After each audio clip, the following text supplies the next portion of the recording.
And so from that, I battled with addictions, all kinds of different drugs, swore I'd never do crack again, but kept falling back into it.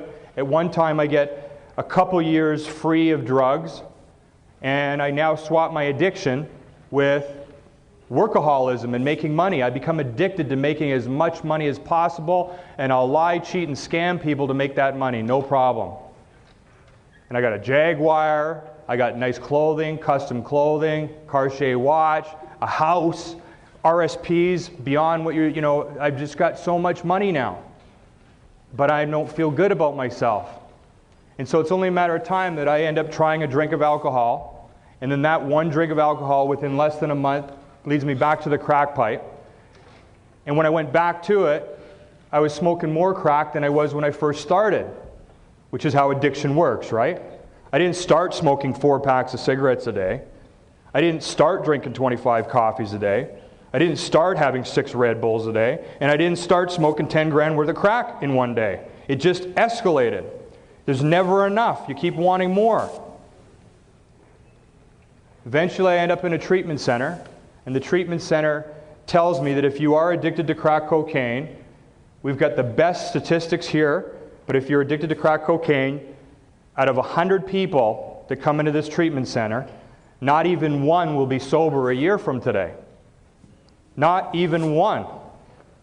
And even if you're that one that happens to miraculously be the one, you're probably now addicted to cigarettes, caffeine, food, relationships, or all kinds of other different things, but you're still, you're relapsing in something else. And so with that, I wanted freedom desperately. And I met a man who taught me how to get it. He said the key to, what I share with you, to having anything you want for yourself in your life is you give it to others. He said, I'll work with you for 40 days. He was a drug lord, had 3 yachts, dealt cocaine in the millions in the past, was 11 years sober now. He's the kind of guy you see on Miami Vice. And he told me that he would spend this time with me if I made him one promise. He says, you will get well if you do the stuff I'm going to ask you to do, and you'll be free of addiction. But if you want to stay free from addiction, you've got to be willing to help other drug addicts find a solution to their problems and teach them what I'm about to teach you. Will you make that promise to help one person? And don't give up until you've helped one person. I made the promise. And it took me 18 months going to all kinds of Alcoholics Anonymous meetings, Cocaine Anonymous meetings, going to them almost addictively, going everywhere I could try to find suffering addicts until one person said, I'll let you help me. And then I sat down with this guy, and as I was teaching what I was taught, I started to live what I was teaching even more, and I started to feel the real joy in life.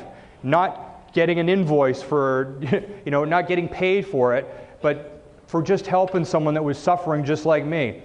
And eventually I was working with so many people, I went bankrupt in my business that I had as a corporate headhunter, and I had more joy and I was richer than I'd ever been. I was working with 8 hours, 9 hours a day. One addict would come into my home, one after the other, and I would say no to no one, and I didn't care. Helping another person was the most important thing in my life, and I let my finances suffer because of that. Even while I was helping all these people and I was free of the drug addiction, though, when I wasn't helping people, there was still something empty. I was still depressed.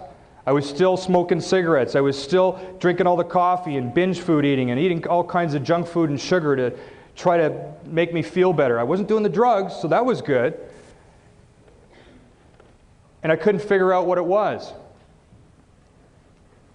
And then I ended up meeting another man, who was from the United States. He was 100 years at the time. He got sober before Alcoholics Anonymous came into being. He was sober from alcohol, cigarette addiction, different kinds of addictions. And he was from the U.S. I heard about this guy. I talked to him and I told him, I don't understand what my problem is. I'm helping all these people and I'm still addicted to different things.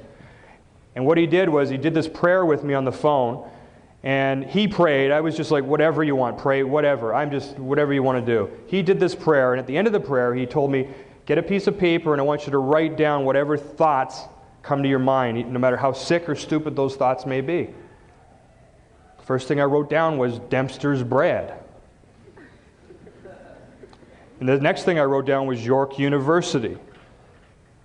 And then he started to ask me, tell me about Dempster's bread. I said, well, 20 years ago when I was in high school, I used to work at Dempster's bread, and I would steal from them, and I would lie about how many hours I actually worked.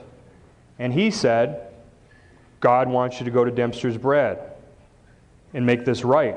I didn't care what God or whatever. What I could relate to was that God or not, whatever issues I had with God didn't matter. My heart was saying, yes, I had to do the right thing. You don't have to believe in God.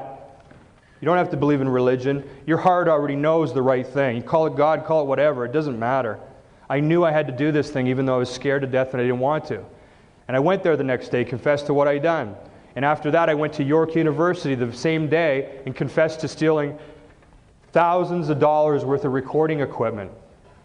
You know, studio recording equipment. I stole it from the film department. No one ever knew. I never got caught. But I was caught in my head. I had the guilt about it. I tried to stuff it down by smoking cigarettes or whatever I was doing, but it would always pop up, these things. And guilt's one of the number one reasons why people relapse, from things they've done to hurt people or things they've done to be dishonest. It's the number one reason why people relapse and why I see people turning to addictions. All the kids that will come to my workshop, I'll ask them, raise your hands if you're a liar. All the hands go up. They know. And all the lies accumulate, and then eventually you can't deal with it anymore, and you go for something, whether it's food or whatever, to try to not feel your guilt. And some of us get so numb that we don't even feel the guilt anymore. Like the first time we told a lie, I felt bad. Then I told more and more lies, and it didn't feel so bad anymore. Kind of like drugs. First time I did drugs, it felt great. Second time, not so great.